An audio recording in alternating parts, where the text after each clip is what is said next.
جو قوم اپنے بڑوں کی، اپنے اسلاف کی بے ادب ہو جاتی ہے، اس کی تاریخ مسخ کر دی جاتی ہے، کبھی بھی بے ادب نہ ہو۔ میرے نبی پاک علیہ السلام نے 2 جملے کہہ کے اس مضمون کو سمیٹ دیا، فرمایا جو چھوٹے پہ شفقت نہ کرے، بڑے کی عزت نہ کرے، ہم میں سے ہے ہی نہیں۔ اپنے بڑوں کا اکرام کرے، اپنے بڑوں کا، اپنے اساتذہ کا، مشائخ کا، امت کے بڑوں کا۔ لوگوں کی زبانیں کھل گئی ہیں اولیاء اللہ کے بارے میں، لوگوں کی زبانیں کھل گئی ہیں ائمہ مجتہدین کے بارے میں، لوگوں کی زبانیں کھلی تو ذرا سی اوقات نہیں آدمی کی اور وہ حضور کے صحابہ پہ بات کرتا ہے۔ تو دیکھ تو صحیح اپنی حیثیت کا تو تعین کر۔ یہ تو وہ لوگ ہیں جنہیں چہرہ وضوحات دیکھ کر حضور کی نظر کرم نصیب ہوئی ہے، تو ان کے بارے میں بات کر رہا ہے۔ حضور کا ہر صحابی، دیکھو میں کیا کہہ رہا ہوں، اور آپ کبھی میرے جملوں پر غور کریں اور آپ میری باڈی لینگویج دیکھیں تو میں طاقت ایمان سے کہہ رہا ہوں، انشراح صدر سے کہہ رہا ہوں کہ مدینے والے کے ہر صحابی کا یہ مقام ہے کہ وہ آسمان ہدایت کے ستارے ہیں۔ اس لیے کبھی بھی ادھر ادھر کی کسی گمراہی کا شکار نہ ہونا۔ یہ لوگ تو اپنی چھوٹی سی دکانداری چلانے کے لیے امت کا سارا پیچھے کردار مشکوک کرنا چاہتے ہیں، اور یاد رکھنا صحیح العقیدہ ہونا چاہیے، بس صحیح العقیدہ ہونا چاہیے۔ اگر وہ صحیح العقیدہ ہو تو پتہ میرے امام نے کیا کہا ہے، بڑوں کو نہیں، فرمایا تیری نسل پاک میں ہے بچہ بچہ نور کا، ایک ایک بچہ تیری نسل پاک میں ہے بچہ بچہ نور کا، اور تو ہے عین نور، تیرا سب گھرانہ ہی نور کا۔ انہوں نے کہا تو بچے بچے کا احترام کریں گے، چھوٹے چھوٹوں کا ادب کریں گے، کیوں؟ اس لیے کہ حضور کی اولاد پاک ہے۔ ہم تو استاد کے بچے کا بڑا احترام کرتے ہیں، ہم تو شیخ کے بچے کا بڑا احترام کرتے ہیں، اور جو مدینے والے کی اولاد ہو اور اصلہ نال جنے کی کریے تو نسلہ تاک نہیں بول دے، ہم کیسے پوچھ سکتے ہیں حضور کی اولاد پاک کا احترام؟ لیکن کوئی ضروری ہے کہ آپ صحابہ کا ذکر کریں گے تو اس میں آپ اہل بیت کی تنقیص شان معاذ اللہ کریں گے، اور آپ اہل بیت کا تذکرہ کریں گے تو وہ صحابہ کی شان گھٹائے بغیر مکمل نہیں ہوگا۔ ایسی ناپاک جسارتوں سے امت کے اندر تکلیف بڑھتی ہے، آزمائش آتی ہے، اور پھر نئی نئی تحقیق کی ضرورت کیا ہے؟ تحقیق وہ ٹھیک نہیں جو داتا علی اجمیری نے کی ہے، جو خواجہ اجمیر نے کی ہے، جو امام ربانی نے کی ہے، جو امام احمد رضا فاضل بریلوی نے کی ہے۔ ادھر ادھر جانے کی کیا ضرورت؟ اس لیے پہلے تو اہل، اور دوسری بات، جتنے بھی اہل فضل تھے نا، وہ کئی دفعہ نا ابا جی اور چاچا جی کی لڑائی ہو رہی ہو نا، ابا اور چاچا کی، تو بیٹا چھلانگ لگا کے بیچ میں لڑائی میں اپنے ابا کی حمایت میں آپ ہی جائے نا، چاچے کی مخالفت کرے، ابے کی حمایت میں بات کرے، تو والد صاحب بڑا پتہ کیا کہتے ہیں، لے پتر تو چپ کرے، ساڈا پراواں دا مسئلہ، تو اپنے قد کاٹھ میں رہ، تو اپنی حیثیت میں رہ، تو چھوٹا ہے، تیرے والا مسئلہ۔ تو آپ بڑوں کی باتوں میں بولتے ہیں، بڑوں کی باتوں میں بولنے والے لوگ سیانے نہیں ہوتے، وہ تو بچپنے کا اظہار کرتے ہیں کبھی بھی۔ اور پھر ہم نے ان سے تربیت لینی تھی کہ ہم نے ان پر بحث کرنی تھی؟ کبھی آپ نے دیکھا ہے کہ ٹیچر آئے پڑھانے کے لیے کالج میں تو بچے اسے کہیں اپنی ڈگری دکھاؤ، تو وہ کہتا تو دفعہ ہو نا کلاس سے، ڈگریاں بڑے دیکھا کرتے ہیں، چھوٹے نہیں دیکھا کرتے، ڈگری پرنسپل صاحب کو دکھاؤں گا، تیری حیثیت ہے تو میری ڈگری دیکھیں، تو اپنی اوقات میں رہ۔ اس لیے پہلے تو، اور پھر قرآن مجید کی جو آیت میں نے تلاوت کی نا، اسی مضمون کو اللہ نے وہاں بیان کیا، فرمایا والسابقون السابقون، وہ جو پہلے پہلے حضور کے پاس آ گئے، فرمایا وہ سبقت لینے والے سبقت لے ہی گئے۔ تو مالک اگر وہ پہلے آئے تھے تو پھر انہیں کچھ ملا بھی؟ اگر ان لوگوں نے پہل کی تھی، وہ سابقون الاولون تھے، تو ملا کیا؟ فرمایا والسابقون السابقون، سبقت لینے والے سبقت لے گئے، اولئک المقربون، یہی تو رب کی بارگاہ کے مقرب لوگ ہیں۔ یہ پہلے آئے ہی اس لیے تھے کہ انہیں قربت دی جانی تھی، یہ مقربین ہیں۔ کبھی حضرت علامہ اسماعیل حقی نے لکھا ہے، بڑی سونی بات، بڑی خوبصورت بات، آپ جب کسی کو عزت دے رہے ہوتے ہیں تو اس کا مطلب یہ ہوتا ہے کہ آپ کے پاس عزت ہے، اور جب آپ کسی کو عزت نہیں دیتے تو اس کا مطلب یہ ہوتا ہے کہ آپ کے اپنے پاس کوئی نہیں۔ کیونکہ مجھ سے کسی نے کہا 2-4 ہزار دو تو میرے پاس ہوگا تو میں دوں گا نا، اور اگر میں نہیں، میرے پاس ہے نہیں تو دینا کہاں سے ہے؟ علامہ اسماعیل حقی رحمۃ اللہ نے لکھا ہے کہ نبی پاک علیہ السلام تشریف فرما ہے، حضور کے صحابہ کی ایک جماعت بارگاہ میں بیٹھی ہے، حضرت صدیق اکبر بھی حضور کے بالکل قریب بیٹھے، وہ آج بھی حضور کے قریب ہی ہیں، قریب بیٹھے، اچانک نہ محفل میں حضرت مولا علی شیر خدا تشریف لے آئے۔ باقی صحابہ بھی اٹھنا چاہ رہے تھے، کوشش ہو رہی تھی، لیکن پتہ ہے سب سے پہلے جگہ کم تھی، کو بندہ ذرا سرکتا یا جگہ بناتا تو جگہ بننا تھی، باقی بھی اٹھنا چاہ رہے تھے، لیکن سب سے پہلے حضرت صدیق اکبر اٹھے، حضرت مولا علی کا بازو پکڑ کے تھام کے حضور کے قریب بٹھایا، خود ذرا تھوڑے سے پیچھے ہو کے بیٹھ گئے۔ اب بولا نہیں کوئی، وہاں لوگ کم باتیں کرتے تھے، وہاں لوگ بولا ہے پائے نظر ہوش میں آ یہ کوب نبی ہے، آنکھوں سے بھی چلنا یہاں بے ادبی ہے، لپاتے مورا لگیاں بولن دی جاچ پھل گئی، اوتھے زبانہ تائیں کھولن دی جاچ پھل گئی، تے جا کے مدینے اتھرو میرے سوال بن گئے۔ حضور کی بارگاہ میں وہاں کو بندہ بات کرے، اللہ نے پہنچایا سرکار کے قدموں میں، صد شکر میں پھر آیا سرکار کے قدموں میں، کچھ لمحے سلامی کو ٹھہرا ہوں مواجہ پر، پھر مجھ کو ادب لایا، پھر مجھ کو ادب لایا سرکار کے قدموں میں۔ تو حضرت کسی نے گفتگو نہیں کی، حضرت صدیق اکبر نے بازو تھاما اور لا کر کے نا حضرت مولا علی کو حضور کے قریب بٹھایا اور خود سائیڈ پہ جا کے بیٹھ گئے، کوئی بولا نہیں، بات نہیں کی۔ تب ہم تو باتیں زیادہ کرتے ہیں نا، جا کے سائیڈ پہ بیٹھ گئے، اور کسی نے کیا تبصرہ کرنا تھا، نہ کسی کی جرت تھی، نہ کوئی کرنا چاہتا تھا، نہ کر سکتا تھا۔ تھوڑی دیر خاموشی رہی، پھر میرے کریم بولے اور حضور بول کے فرمانے لگے، دیکھا تم نے ابو بکر نے کیا کیا ہے؟ اور پھر حضور فرمانے لگے، عزت والا ہی کسی کی عزت کو پہچان سکتا ہے، فضل والے وہی اہل فضل کو پہچانا کرتے ہیں۔ میں ذمہ داری سے کہتا ہوں کہ مولا علی کی شان کو اگر سمجھ سکتے ہیں تو ابو بکر صدیق سمجھ سکتے ہیں، اور حضرت صدیق اکبر کا مقام اگر کوئی جان سکتا ہے تو مولا علی ہی جان سکتے ہیں۔ سادات کرام سروں کا تاج ہوتے ہیں، بعض سادات کی بات بڑی یاد رہ جاتی ہے۔ میں نے ڈائریکٹ تو نہیں سنا، میں نے اپنے بزرگوں سے سنا۔ خطیب الاسلام حضرت پیر سید فیض الحسن شاہ صاحب آل و معار شریف والے، حضرت شاہ صاحب نے زیارت کی ہوگی، ہم نے بار بار کی فرما رہے ہیں۔ تو شاہ صاحب سید تھے، بہت بڑا خاندان تھا، ان کے دادا کو چراغ ہند کہا جاتا تھا، حضرت پیر چندن شاہ، بڑے لوگوں میں سے، اکابرین میں سے، سلسلہ نقشبندیہ سے ان کا سلسلہ طریقت تھا، چورا شریف سے۔ تو بڑی باتیں سمجھا کے اس موضوع پر بڑی باتیں کر کے ایک بزرگ فرمانے لگے، ایک تقریر میں انہوں نے بات کی تو میں کئی راتیں روتا رہا کہ یار اس طرح بھی ہوتا ہے۔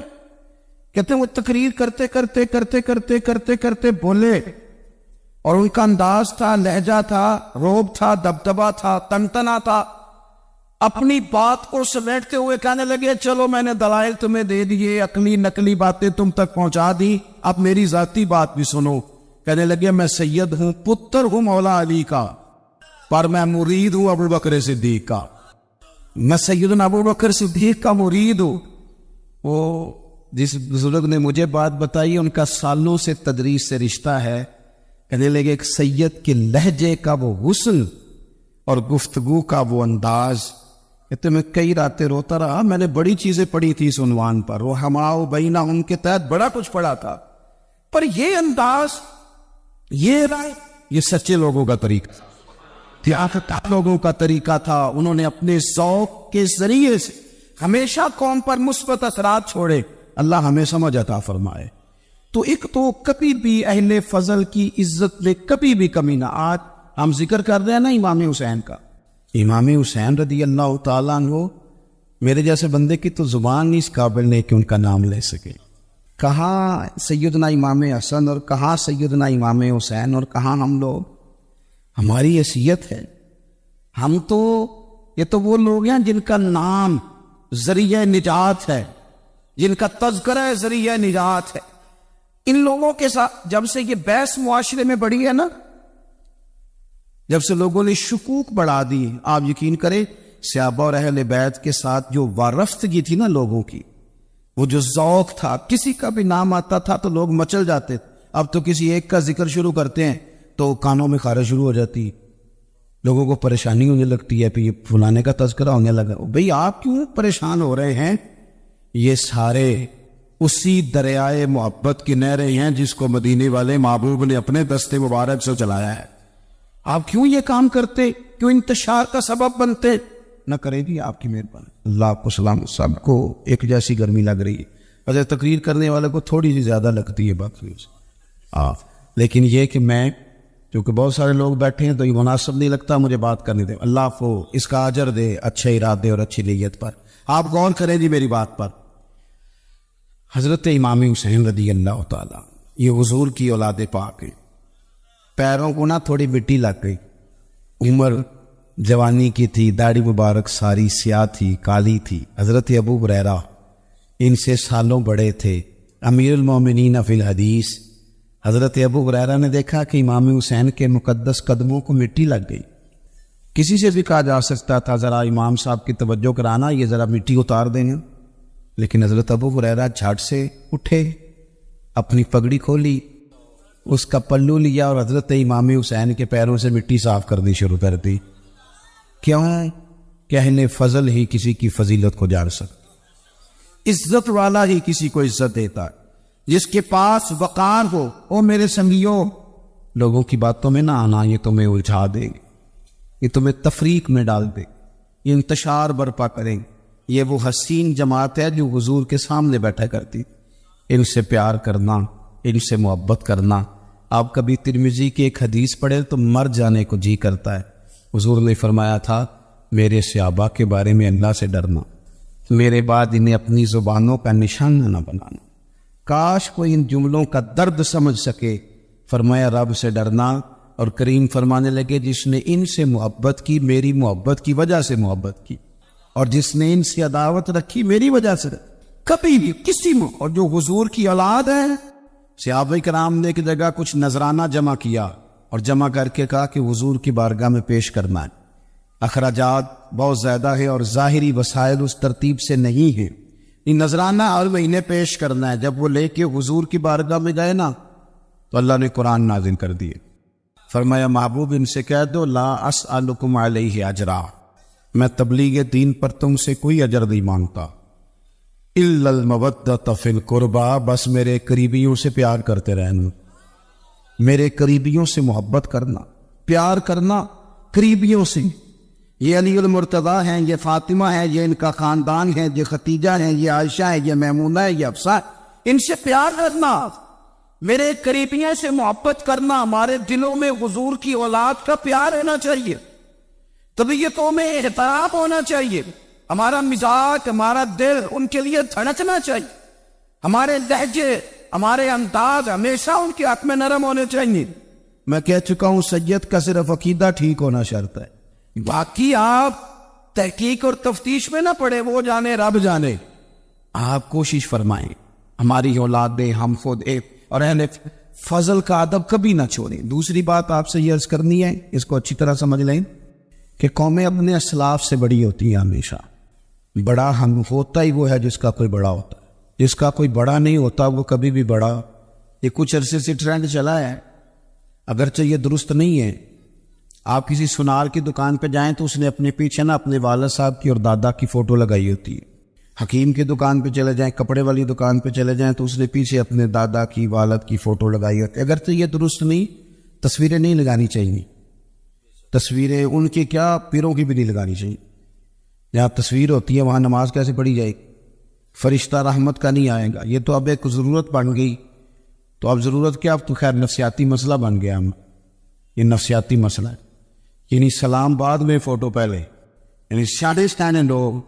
اور یہ ہمیں ایسے کھیل تماشے میں لگایا گیا ہے کہ میں ڈھیر سارے لوگوں پر غور کرتا ہوں، پھر ان کے لیے دعا کرتا ہوں کہ یا اللہ ان کی مدد فرما. یعنی اس طرح کی حالت ہے کہ وہ زندہ ہی موبائل کے اندر ہے. ہر چیز. مجھ سے ایک دفعہ ایک صاحب نے پوچھا مولوی آج کل بڑے لڑ رہے ہیں. میں نے کہا وہ 4-5 ہے جن کو آپ موبائل پہ دیکھتے ہیں، آپ میرے ساتھ ہیں. میں آپ کو 20 اور سینکڑوں شیخ الحدیث بتاتا ہوں جو سکون سے بیٹھ کر رسول اللہ کا دین پڑھا رہے ہیں. تو آپ مسئلہ صرف یہ ہے کہ ہم نے کل زندگی وہ سمجھ لی ہے جو موبائل کے اندر ہے. بہرحال وہ تصویر لگائی ہوتی ہے سنار نے بھی اور حکیم نے بھی اور ڈاکٹر نے بھی اور بہت سارے لوگوں نے کہ جناب اب یہ جو تصویر لگاتے ہیں تو اس کے پیچھے پوری حکمت ہوتی ہے. آپ ان سے پوچھتے ہیں یہ فوٹو کیوں لگائی ہے، تو وہ کہتے ہیں ہم یہ بتانا چاہتے ہیں کہ یہ کام آج نہیں ہم نے شروع کیا، ہمارا شجرہ پرانا ہے، ہمارے باپ دادا سارے یہی کام کرتے تھے، ہمارا خاندانی ورثہ ہے. وہ ثابت یہ کرنا چاہتے ہیں کہ ہم پیچھے سے ہمارا ایک سلسلہ آ رہا ہے.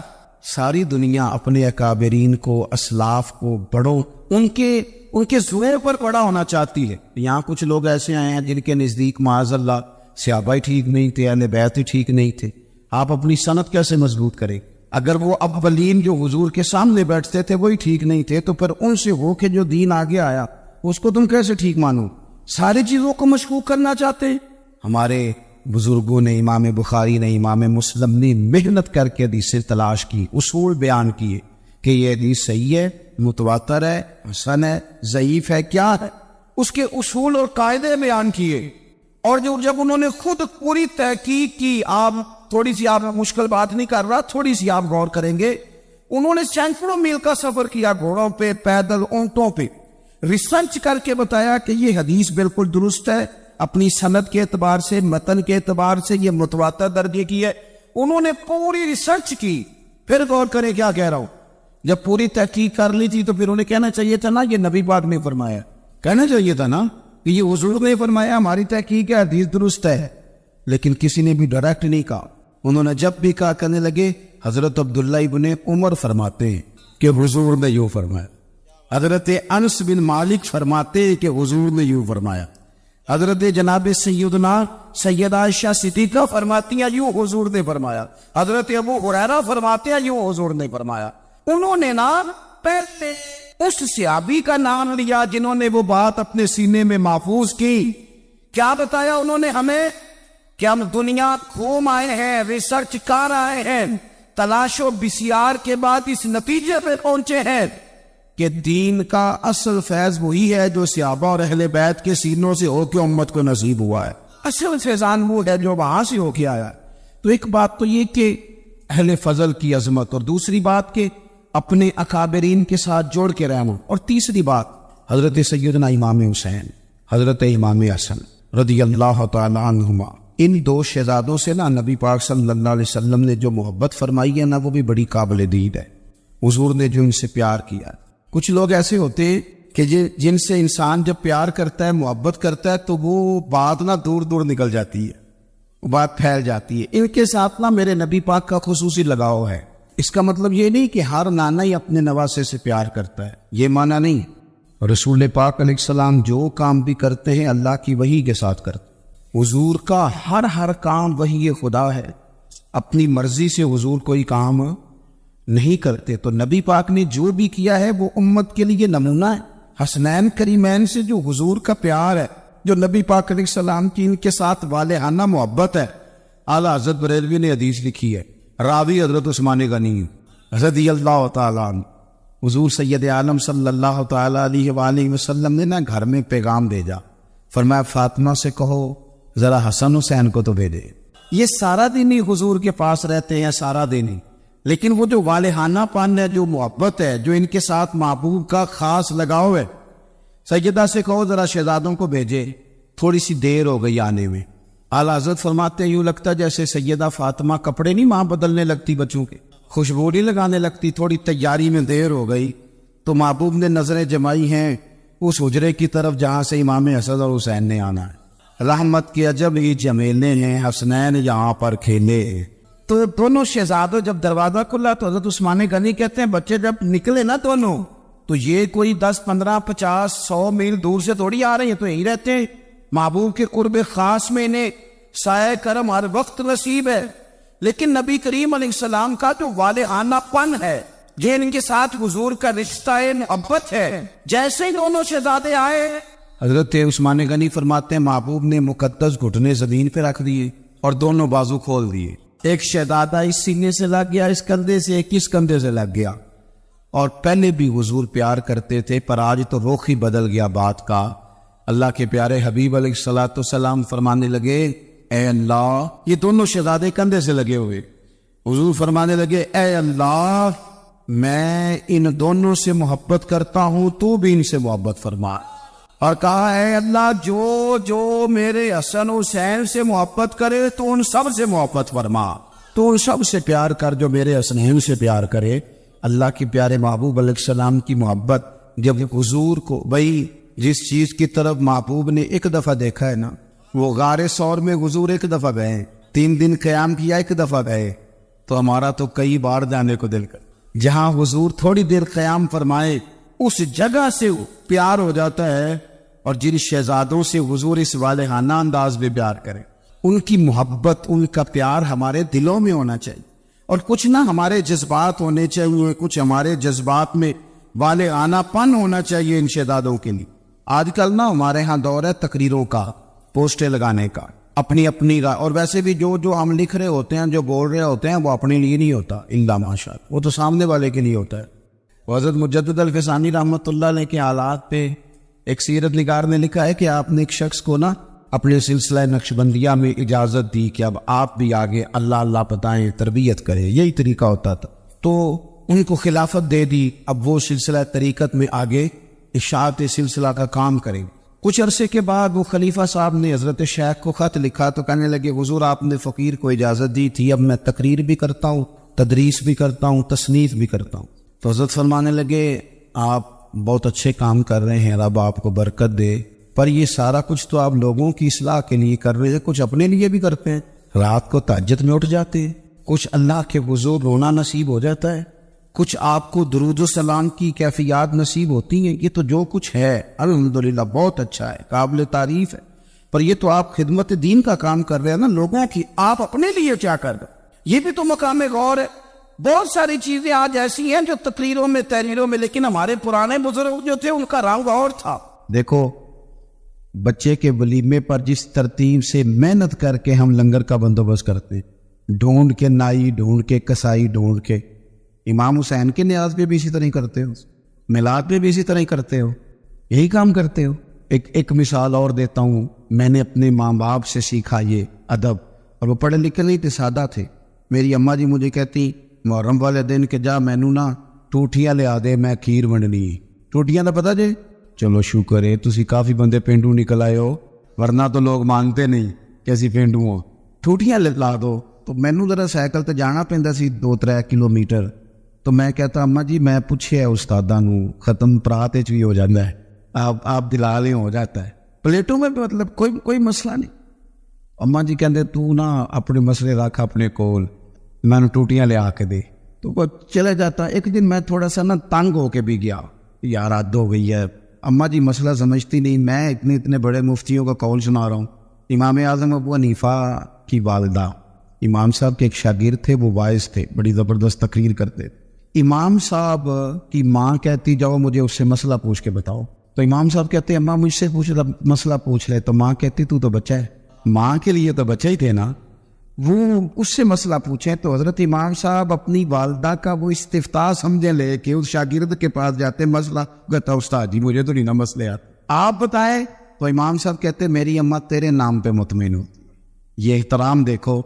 فرماتے اچھا میں تجھے اس سوال کا جواب بتاتا ہوں، پھر تو مجھے بتا، اور پھر میں اپنی اماں کو جا کے بتاؤں گا، تاکہ میری بوڑھی ماں سادی طبیعت ہے وہ ذرا اطمینان میں آ جائے گی۔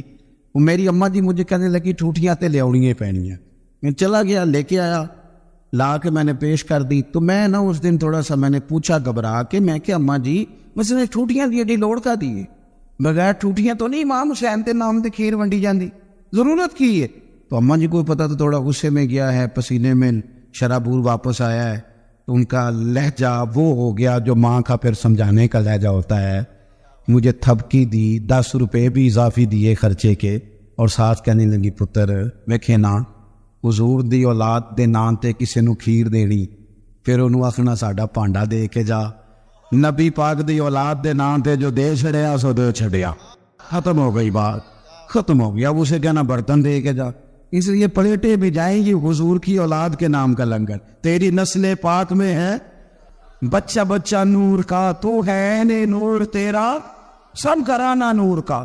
تو ایک تو ان سے والہانہ پن۔ 5ویں اور آخری بات، اپنے بزرگوں کے صرف دن نہیں منانے، دین صرف منانے نہیں آیا دنیا میں، دین تو اپنانے کے لیے آیا ہے۔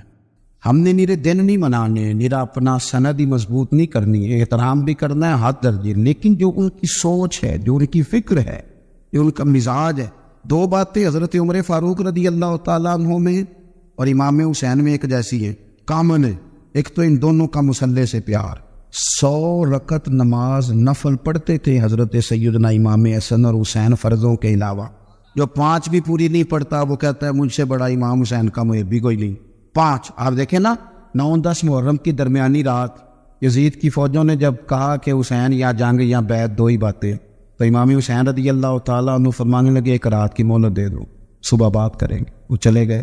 حضرت عباس رضی اللہ تعالیٰ عنہ عرض گزار ہوئے، حضور جو فیصلہ آپ نے صبح کرنا ہے مجھے تو ابھی اس کا پتہ ہے، بیعت تو آپ نے کرنا نہیں، تو آپ یہ سوچیں گے پتہ نہیں کوئی گنجائش نکالنے لگے ہیں، یہ عجیب سے لوگ ہیں، آپ نے رات کیوں لی؟ تو امام حسین فرمانے لگے عباس تیرا کیا خیال ہے، میں نے سوچنے کے لیے رات لی ہے۔ حضور کس لیے؟ تو فرمانے لگے تجھے پتہ ہے نا مجھے مصلی سے بڑا پیار ہے، تجھے پتہ ہے نا مجھے اللہ کی بارگاہ میں سجدہ کرنا کتنا سکون دیتا ہے، صبح میدان لگے گا، امید شہادت کی ہے، میرا دل کرتا ہے کہ رات رہ گئی ہے، رج رج کے اپنے رب کو سجدہ نہ کروں۔ امام علی مقام کے ماننے والوں کا سجدے سے پیار کیوں نہیں؟ عبادت ہم یقین کریں 1.5 گھنٹے کی باتیں، نیری گپ شپ، کوئی لینا دینا نہیں۔ یہ کون صاحب ہے کہتے یہ درویش ہوتے ہیں؟ اچھا جناب، درویش صاحب 1.5-2 گھنٹے گپ شپ لگائی، ادھر کی ادھر کی، فلانے کی اس کی کہانیاں سنائی، نماز کا ٹائم ہوا تو کندھے تو مولویوں کا کام ہے۔ خدا سے ڈر، کس طرح کے لوگوں کی طرف ہم نے توجہ کر لی ہے۔ حضرت فاروق اعظم، حضرت عثمان غنی نے نا حضرت عمر کے وصال کے بعد ان کی ایک بیوہ سے نکاح کیا۔ خاتون عرض کرنے لگی حضور میں تو بڑھاپے کی طرف میرا سفر ہے، کسی خدمت کے قابل نہیں، تو میرے ساتھ نکاح سمجھ میں نہیں آیا۔